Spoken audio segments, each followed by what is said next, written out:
Hi everyone, welcome back to Creation Undefined for our quarantine craft day.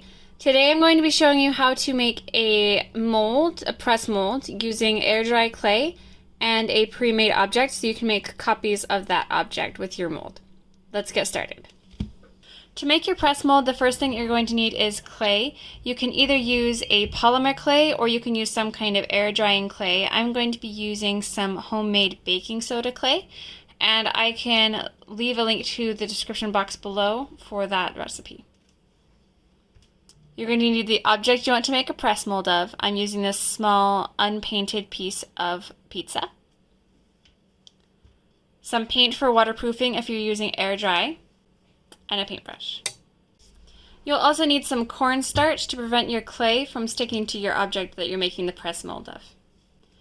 When picking your object to make your press mold of, I recommend picking something that is relatively thin so that you only have to push down a little bit and pull it back out. Anything that is thicker or a very odd shape that's got a bunch of bumps and curves around it, you'd be better off making some other kind of mold using silicone or some other bendable, pliable material. So for a press mold, you want it to be something thin and something that doesn't have a lot of odd angles about it. If you're using air dry clay, try not to make it much more than 1/2 inch thick or you will risk cracking your mold and it won't be any good to you. If you're using a polymer clay or a baking clay, then you can probably make it thicker, but it's going to take a longer amount of time to bake and you may waste some clay depending upon your object. When you're happy with the size of your clay when compared to your object, then you're going to go ahead and put cornstarch down on the top here. Just dip your finger in the cornstarch and lightly flour the top of your surface of clay. Then you're going to pick up your object and you're going to press it down until the flat back is in line with the top of your clay up here. Like that.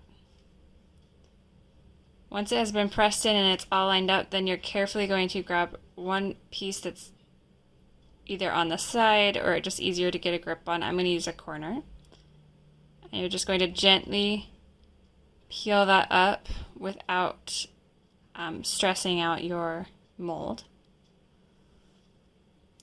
When you've pulled that out, you will have left behind an imprint of the object that you were working with. And you're going to let that dry so that you don't have any issues with it later on. Once your mold is dry, you're going to go ahead and paint it. Mine has already been painted.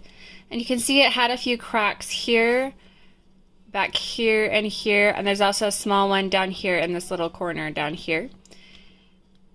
Mine just dried too fast, so one way to prevent that is to try to use thinner clay so it doesn't have such a inconsistency when it's drying, being too thick, or to just try to make it dry even slower than mine did.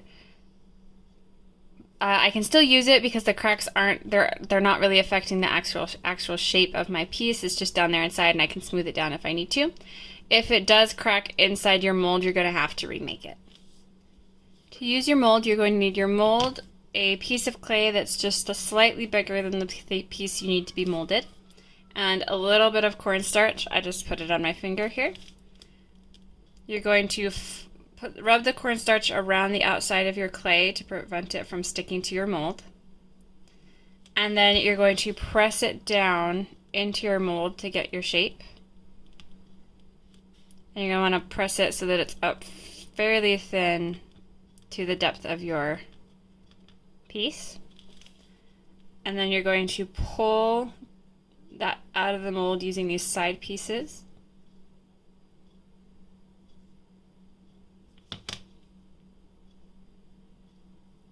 That. Next, you're going to trim off the excess.